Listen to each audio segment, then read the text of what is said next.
Welcome to the very first episode of the Floridaville Express. This show is based on the extremely popular podcast, The Floridaville. In order to expand our reach, we are offering you this condensed internet show. It has all the elements that the Floridaville audiences have come to love, but we have expanded our distinguished speakers to include anyone with a Florida connection or impact on our Sunshine State. I'm Rosanna, Catalano, an attorney, lobbyist, business professor, and the owner and founder of Rocket Ship Consultants, a strategic communications firm. Joining me this evening, of course, our host, Jeanne Curtin, who's also an attorney, a mediator, and the business development director for Rocket Ship, as well as Joy Tootle, another attorney, a content creator, and the operations director at Rocket Ship. Our guest tonight is Paul Coley, founder and CEO of Scent Evidence Canine. Paul is a former FBI forensic canine operations specialist, and he's dedicated his entire career to public service in areas including criminal justice, investigations, law enforcement, emergency management, education, and forensics. Paul founded Scent Evidence Canine in 2012 to help local communities and emergency responders locate missing persons by developing innovative and really effective methodologies to locate them. He has effective systems of discriminate canine training and scent collection technology. He developed the life-saving scent preservation kits and also the scent evidence collection vacuum to provide canine responders with uncontaminated scent articles that increases location success and reduces significantly the time it takes to locate a missing person. Scent Evidence Canine provides world-class trained scent discriminant and scent detection canines, handler training, and missing person response protocol training for law enforcement agencies and professional search and rescue teams across the U.S. and internationally. Paul, welcome to our show. We are so excited to have you join us tonight. I know you've recently partnered with Florida lawmaker Representative Scott Plakin to pass the Bringing the Lost Home Project bill in Florida to increase awareness of wandering risks in populations with Alzheimer's disease, related dementia, and autism. Can you please tell us a little bit about how this works?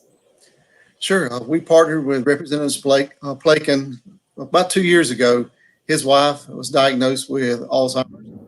And while we were first discussing what we're doing as a company, his wife went missing. And so we had some really good conversations after that. And he wanted to get behind us and provide other options and tools for caregivers to protect their loved ones. And so we passed the first bill in, I think it was 2019. And then we got the second bill passed in 2020. And I think at this point in time, we've probably got about 20 life-saving funds related to Bringing the Lost Home bill. And what the bill does is it takes the scent preservation kits, the training of canine teams, a protocol which is trauma informed. We've written a protocol that's for missing persons that has trauma informed information in there. So it helps first responders not continue the trauma that individuals are dealing with when they're dealing with a missing person. Wow. You also have a partnership with the Florida Department of Elder Affairs. Can you tell us a little bit about that? Yes. 2 or 3 years ago, I met Secretary Prudhomme, and he was looking at innovative ideas to help protect the elderly population we have here in Florida. And with dementia and Alzheimer's, I think there's over 580,000 individuals that are dealing with it now. He was looking for innovative ways, and we met and talked about ways to partner. And he's allowed us some opportunities to bring awareness to Alzheimer's and dementia. We have a bloodhound named Stella that just won the AKC Hero Award just this December. And some of the work that she did with DOEA and awareness is one of the reasons she won it. Of course, she's done some fantastic work in searches too, but he's been very, very innovative in getting these resources in people's hands, something that's not very expensive, but can serve a lot of people. So just think of this past week, one of those kits that DOEA purchased and put in the community in Charlotte County was used to find a lady that had been missing for 24 hours. She was dealing with dementia. Her son had gone to work, came back, she was missing. Bloodhound team came in. They used the kit that she'd got several weeks before that, and they were able to trail to her to over 2 miles. They found her floating in a canal, holding on to a life preserver. But she's alive and well today, thanks to partnerships with DOEA, the legislature, and the governor's office. That is an unbelievable story. Well, let's take a quick commercial break. And when we come back, I'm going to ask Paul about how he works with drones.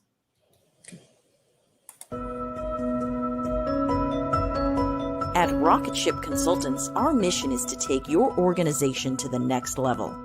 Our team develops strategic communication plans that help entrepreneurs, corporations, associations, and individuals reach new heights.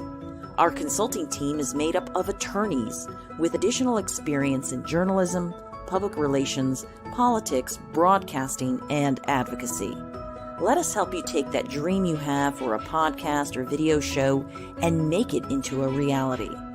We can create networking opportunities, educational forums, and interactive conferences to spread your message. Let our team provide you with fresh ideas and inspiration. Rocket Ship Consultants offers a variety of services, so check out our website at rocketshipconsultants.com. Take off with Rocket Ship Consultants and launch your organization with us.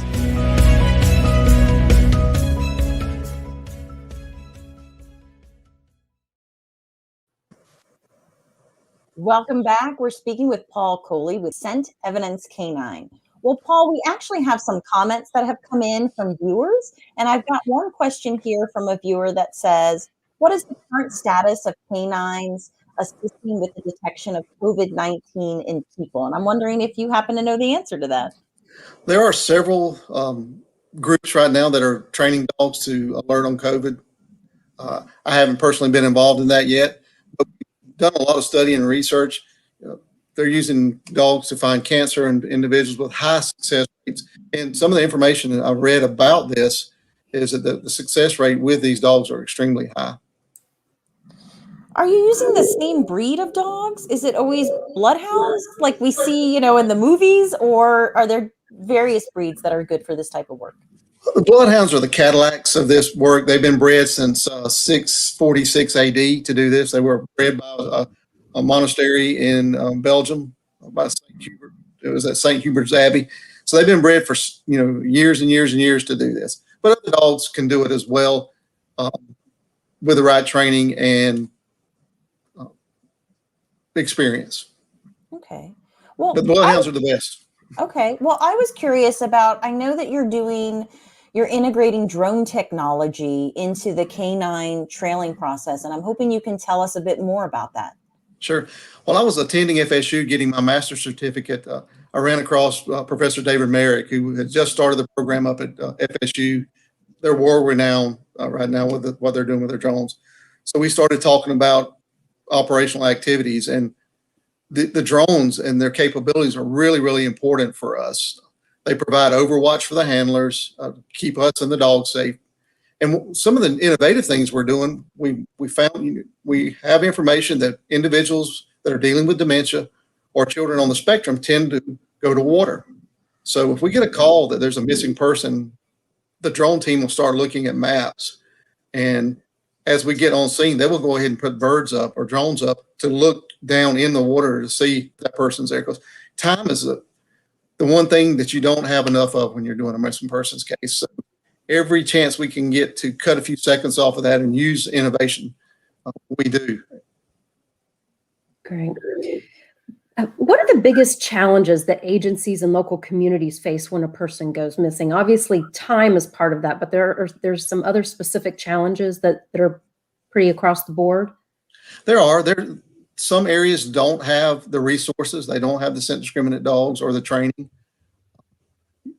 So having the right resources, that's one of the things we wanted to do starting in 2012. One of the mission statements we had for our company was to place these resources within an hour's response time of everybody in the United States. And we're making a lot of headway. So having the right resources, the right training, it's very, very important. And having it trauma informed. We really look at that as very, very important so that we don't continue the trauma in the search process. How are you using the scent collection, the technology, and the scent discriminate canine training to enhance search performance and your location success?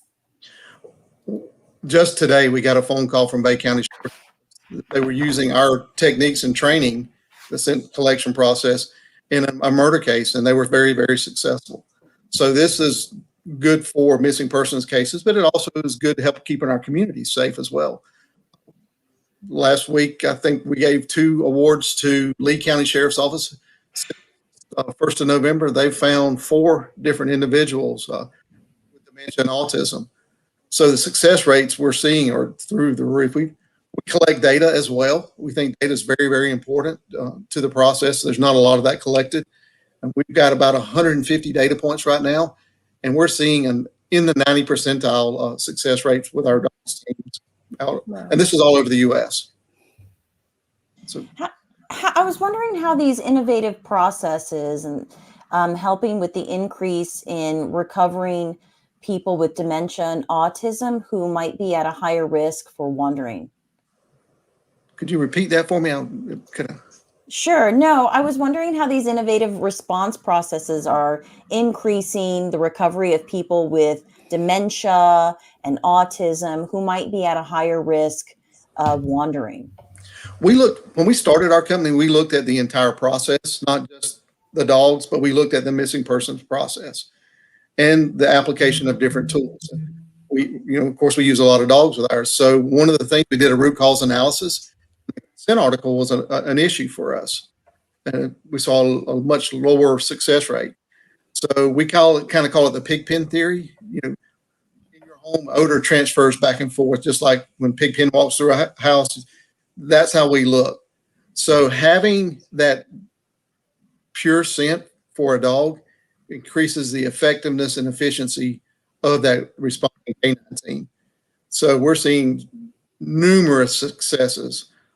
Daisy, which is the bloodhound we named in honor of Representative Plaken's wife, has already helped with a murder case. And a week or so ago, she found a missing 14-year-old suicidal young lady. And the time is so important, and being very, very good at what you do, cutting minutes off of those searches is extremely important. And that's what our technology does.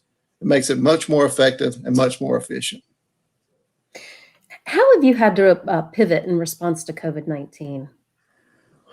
We were moving really well until March. And then I do a lot of business with law enforcement agencies and first responders, and focus changed for a short period of time until we started realizing that disrupting patterns, daily behavior patterns for individuals that are dealing with dementia was a major issue. So at that point in time, Department of Elder Affairs, Secretary Prunham reached out to us to develop and get these kits in people's hands, because we're starting to see more individuals going missing because of COVID and the way it was impacting our communities. Go ahead. On this journey of building your business, what has surprised you the most? Wow, everything's been a surprise to me. It really has been. It's been a fun surprise. I worked in state government for a long time, and so I was used to routines and things being pretty much controlled. And when I started my own business, not so much. Everything was kind of new and adventurous, and especially with an idea like this that people think they know a little bit about, and so they jump to conclusions. Getting that educational component out there was very, very important to us, and that took time. So we had our early adopters come in, and that's when we really started to see it impact communities and lives. Well, I think that's something. I didn't mean to interrupt you. I was about to say I can really relate, though, to your answer.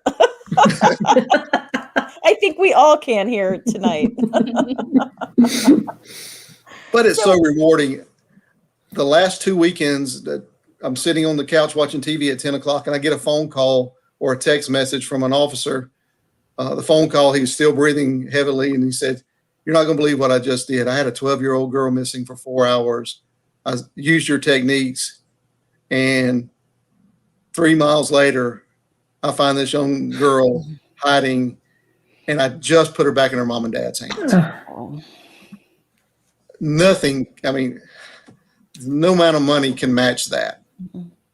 So we're really excited about that. And then the next morning I get the call from Melanie Merritt, who's a handler for Daisy, about her 14-year-old girl she just found. The commitment to these officers and first responders have is unbelievable, and they care so much about the people that they're serving. So it's a really wonderful opportunity for us to be part of that. Is there anything you wish you knew before you started down this road in building your business and creating these kits? You know, I don't think so, because I think if I've known more, I probably wouldn't have done it. Well, we're very glad you did do it. Yes, we are all glad. This is a unique business model that probably doesn't follow most of the rules. And so I've gotten advice and all that. So I think if I'd have known that if I just followed my gut and what was leading me to do this and kind of stay on that track all the time. A few times I've gotten off of it and pulled back. I think I'd have been more successful if I'd have just kept full speed ahead the whole time. I've heard you speak about your business before, and I had gone to your website, and I was very pleased to see how affordable your kits are. It's something that every Floridian, every family, I think, can afford, and that's just really good. That's really good for everybody. It's something that everybody can take advantage of if they have a loved one that they're concerned about. So really appreciate that. If our audience wanted to get in touch with you, speaking of your website, or if there are other mechanisms, how can they find you? Send evidence, the letter K, number 9.com. We're on Facebook, Instagram, Twitter. And my personal contact is, the number is 850-272-6950. Well, Paul, thank you so much for being on our show. This has been fascinating and very inspiring. We appreciate you talking to us and sharing with us how your business is making a difference for not just Floridians, but for all families that could use your services. That wraps up tonight's episode of the Floridaville Express. Be sure to tune in every Monday at 8 p.m. Eastern Time for the next live episode. Thank you. Now, have you been looking for a way to expand the reach of your company's brand? Then look no further. We can create a video show just like this one for you, or you can team up with us to sponsor the show. Sponsorships create long-term awareness and positive brand associations. They increase your company's credibility and build prestige. Reach out to us for more information and have a good night. Good night, everyone. Thank you so Bye. much, Paul. Thank Thanks, you. Paul.